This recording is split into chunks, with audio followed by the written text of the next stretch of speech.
Hello guys, and today we have an extremely interesting and thought-provoking topic for our conversation. This November, an article was published in one of Russia's popular newspapers, Государство, which can be translated as the state.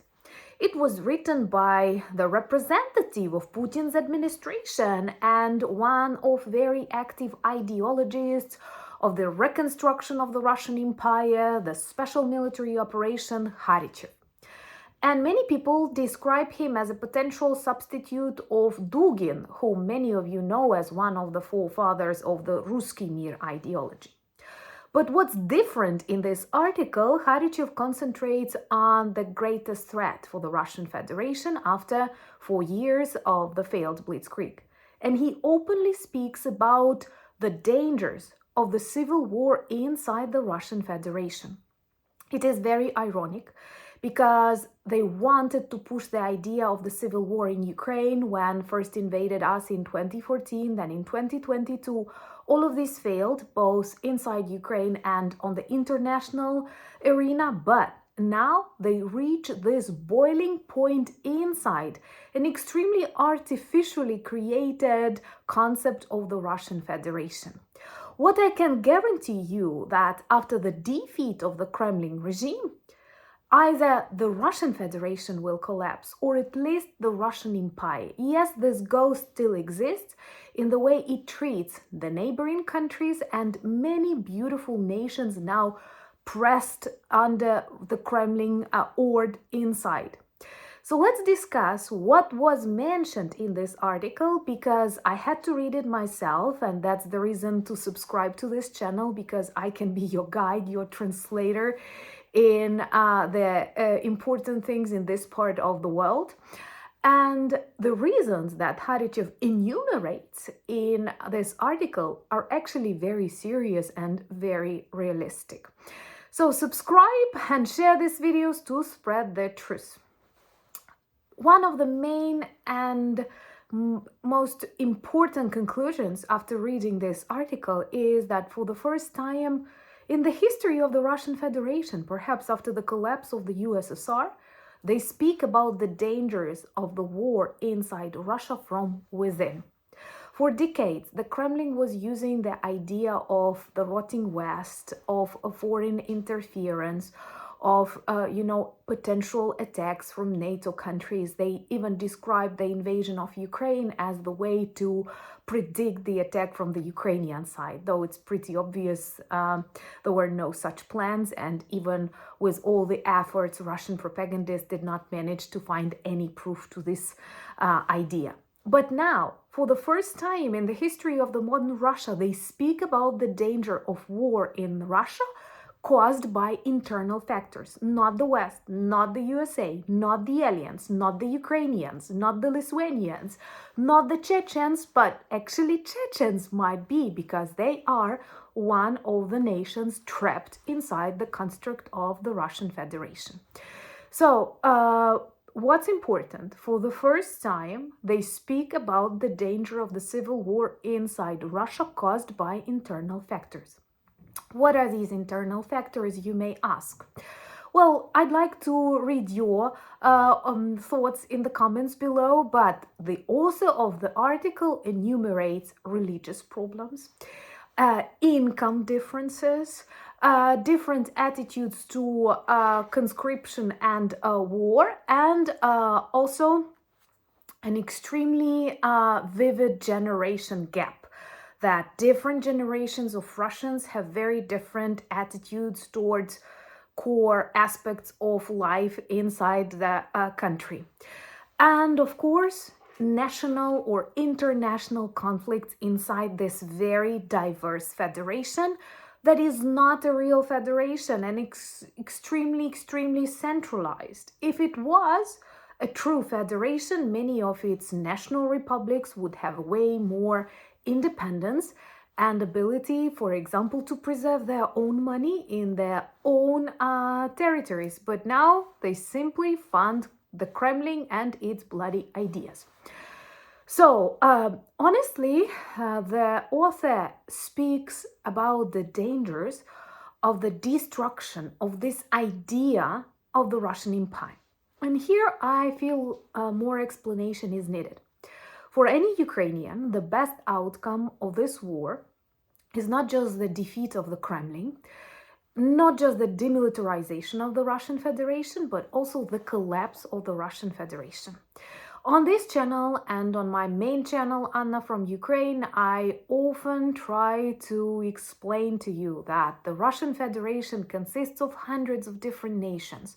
They have different languages, different religions, different traditions, and do not consider themselves Russians. They do not go well into this idea of the Ruski Mir. And we will focus on that a little bit more because, unfortunately, many smart, well-educated people across the oceans still think that Russia is all Russia, like the Russian Federation is all Russian. No, Russia is pretty small. It's all around Moscow, St. Petersburg, Tver, but a lot of territories of this largest country in the world that definitely does not need to invade more countries for more territories are not Russian and are not Slavic. If you are aware of lots of Russian propaganda messages, they often describe that all Slavic people have to live together. It's just like old Roman people unite and forget about, like France or Italy or even Britain. You have to be this ancient Rome civilization. So they speak about the Slavic tribes like that, which were very different, but still are united by some linguistic roots, some anthropological roots. But people in Dagestan, people in Sakha, people in Siberia are very different. Many of them are not Slavic, and they have totally different rules, laws, and languages. This is what shakes Russia from within. But this defeat of Russia can either lead to the collapse of the Federation or at least to the collapse of the empire. You may say it doesn't exist. It does.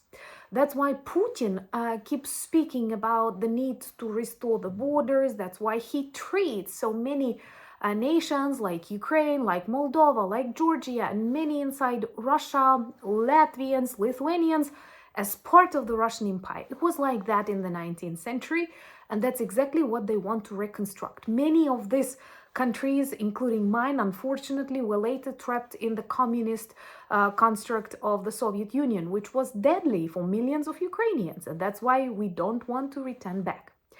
And if they lose influence over these countries, and that's exactly what we observe, Moldova, Ukraine, even Syria, and even in Venezuela, Putin is losing his influence. So with all that together, the empire, the center, the metropolis will stop being the metropolis, and this will give birth to a lot of national movements. Are there any signs of this international conflicts inside the Russian Federation? Yes, there are a lot. The fact that you didn't hear about them, you don't know about them, only proves first that Russia has this very strong censorship inside the country, and we will talk about bans on internet and how young generations feel about that a little bit later. But it's also the fact that many people do not have access to direct information from Russia, from Ukraine, from Moldova, from Georgia. And again, here I see the mission of this channel. So do subscribe, do share these videos, comment, like. I don't feel very comfortable when reminding you about this, but that's important because honestly, I feel super irritated when people who don't know the languages, who don't read the updates from here, who know very little of our history, start reasoning and describing themselves as experts. I don't say I'm an expert on Australia. I love this country. I want to know a lot, but sorry, people who live there know way better. The same about me. So, are there any conflicts? There are a lot. I've spoken about protests in Far East because people are losing a lot of money. New taxes are introduced, also vehicle taxes, and people cannot afford paying them, taking into account that many in Siberia, in Far East, get their cars from abroad, and Putin needs more money for the special military operation and wants them to pay more for these cars that they literally use for survival, for, their businesses. Well, Putin destroys small businesses, but that's a totally different topic of the conversation. There are also protests in Bashkortostan, protests in Sakha against the restrictions of their local administration independence.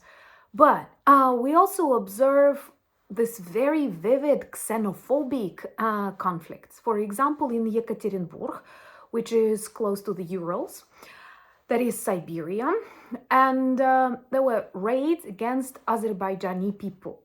It was in the midst of the political conflict caused by Russia's attack or downing of the Azerbaijani plane, because Russia did not close the airspace. That became dangerous. And after a plane was hit with Russia's air defense missiles, they tried to hide this truth. They tried to blame others. But Azerbaijani investigators and the president aren't fools. They saw the truth. They simply demanded apologies from Putin, and the money that must be paid for the families that were impacted by this catastrophe, and Putin denied it for a very long period of time. Moreover, they actually didn't let this plane to land because they wanted to hide the truth. They hoped it would crash with people in it. That's all you need to know about Putin and his regime. But anyway, this led to conflicts between two countries. And Russia demonstrated their attitude by police raids, attacks in which some Azerbaijani representatives were actually killed in Russia. And there are lots of new Russian movements that are very aggressive. They, from one point, try to mobilize people to the special military operations, spreading these ideas of the Ruski Mir, but also they are very aggressive towards non-Slavic people. And you may guess there are millions and millions and millions of non-Slavic people in the Russian Federation. You may be surprised to learn, but for example, in Chechnya, which was violently destroyed in the 90s, and only because of that, and traitor Kadyrov returned back to the orbit of Crimea, to the orbit of the Kremlin, they, for example, follow the Sharia law, and it's above the Russian law, same as in Dagestan. And when you ask women on the streets of Chechnya, for example, whom do they want to marry? And they say, someone ours. And then the interviewee asks, you mean Russian? And she says, no, someone from the Caucasus. So they do not identify as Russian. Stop seeing this vast territory of the Russian Federation as a monolithic Russian culture, Russian nation. It will open your eyes and actually demonstrate a lot of potential scenarios for this territory. I intentionally say territory, and I hope you can read it. So there are conflicts between Azerbaijani, between Chechen. They are very dissatisfied, and they are very different from what the Kremlin is broadcasting.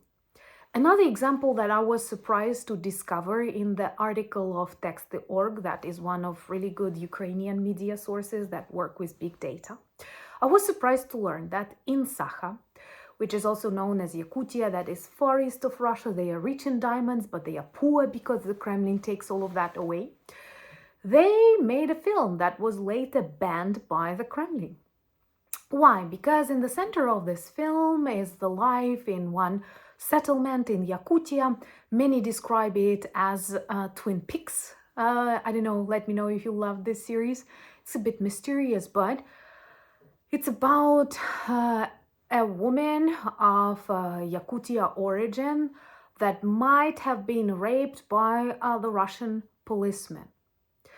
And what's important in this movie, they constantly demonstrate tremendous differences between the values of the indigenous peoples of these territories and Russians who came to suck the resources and traditionally demonstrate their disrespect to people. So many of these people now are conscripted to the special military operation because, once again, all the money in Russia are in Kremlin and St. Petersburg. Also, we're in Sochi, where Putin's favorite residence once was, but now it's very explosive, so he abandoned Sochi just as he will abandon everything. Trust me, we will see that. And, with all this money in the centers, in the hands of Russian oligarchs, also who are also politicians and war criminals, they conscript people from these very depressive regions that they describe ethnically diverse republics. And now people start asking questions. What's wrong with us? You take away our money that we could have otherwise have. Most of these republics, they are rich in natural resources. They are giving Moscow its wealth, and instead they conscript their poor, often ill-educated men and send them to meat grinders and ask to pay them military salaries. They cannot, and they stop doing that, and they start protesting, and this creates an extremely active, aggressive environment. And more questions arise, more and more protests appear. Of course, they are not anti-war, because people in the Russian Federation, unfortunately, do not know anything about freedom, respect to human life, dignity. But they stand for their losses, for no income. And that hardship, in that very article, speaks about the need to develop the ideology to explain, and here I quote it, economic and technological setback of Russia, which irritates people. I think it's actually beautiful, and it tells a lot. It tells a lot, plus, once again, all these nations that now feel suppressed are looking for a way to speak out. There are movements, and the fact that you don't know about them, or I don't know that much about them, does not mean they don't exist. And I personally have more trust and hope in them than the fake Russian opposition that often cooperates with FSB. Recently, there was a huge scandal of the so-called Russian oppositioner, disclosed in Poland. It seems to me that he was working with FSB. Let me know, would you like more information on that? Because that might be an interesting topic. But there is a League of Free Nations that I may speak a little bit more in future, which consists of the active representatives of various nations that are now inside the Russian Federation, but did want to be independent ones. And Russia has serious demographic problems. You may say Ukraine also, but we did not choose this war. Now we stand to survive. We fight for our motherland, for our schools, for our future, for our language and culture. And it was Russia's choice. And back in 2021, they actually made it top secret, so you know nothing about this population of Russia, nationalities, anything, birth rates. So Russia is always hiding whenever they have a serious problem. And the very fact that they keep their, for example, statistics, and lots of their statistic official websites are off. Same as internet. And here we come perhaps to the final but very important argument that this enemy Khrushchev so beautifully describes when talking about the dangers of the civil war in Russia. Internet, access to internet. The Kremlin tries to describe internet as dangerous because it is for the authoritarian regimes. I'm not saying it's a safe place, but that's exactly where we meet. Join the community, subscribe, push the notification button. But that's exactly where we meet and where we can get access to the important information. And in Russia, they don't want people to know about their economic losses, about their military losses, about the inability, to occupy Ukraine after 4 years with 1 million lost soldiers. So they impose restrictions. And there are lots of regions that already have no mobile internet, and they also switch off other internet, and they describe it as a way to protect from drone attacks, but people understand it lasts for weeks. So it's a way to restrict people from getting access to information or from sharing their problems online. And another thing that perhaps they will try to develop a project similar to Chinese firewall. I don't remember what was the name, just like keeping internet just Russian or just Chinese, not letting people access to, let's say, YouTube or Facebook, even with VPNs. and they make people install Max. Max is the Kremlin-made, the FSB-made messenger. Perhaps we'll have access to all the data that you keep on your phone. And Russians start saying no, but more and more services, including banking, including other stuff, demand this Max installed. And the Russian youth started protesting against not the killings of innocent Ukrainian children, but this restriction and the need to download Max. And on Russian TV, they received an answer. What do you have on your phone that you're so worried that someone may see it? What if FSB reads it? Okay, what if they read? What do you have on your phone that you are so worried? Just imagine receiving a similar answer from your government. Whoa. And this leads to more and more conflicts between the generations. And to tell you the truth, people who support Putin actively online are not successful businessmen, middle-class people, people who travel a lot, people who know a lot. Usually these are people with a very low IQ and who only look back. And this hardship, what's interesting, the ideologist, the representative of Putin's administration understands they are in trouble because he openly speaks about the need urgently to develop new ideology, to explain economic, military, technological setbacks of the Russian Federation to prevent the civil war there. Once again, they wanted to destroy Ukraine. They wanted to describe their invasion as a civil war in Ukraine. It all failed because the truth matters. Because despite all the smoke, if we're talking about something really serious, it will become visible. It will become known. And that's why you know Ukraine is not Russia. You know me in Ukraine. You follow the updates. And you finally see the truth that was hidden from you during these years of our independence and specifically during the times of the Soviet Union. And in Russia, they reap what they sow. I hope I'm using it right. And they will destroy the Russian Federation, the ghost of the Russian Empire, with their own hand. Maybe the reason for that will be a civil war or the total economic collapse or something else. But I'm sure soon we will witness that together. Follow me on Anna from Ukraine for daily updates. Subscribe to my other social media platforms, the link in the description of this video, same as the link for our merch shop with lots of beautiful products that turn you into the ambassadors of Ukraine, help you remind the world about our fight and the need to defeat Russia, and can be a great intellectual, emotional presence for this holiday season. Thank you for buying me coffees.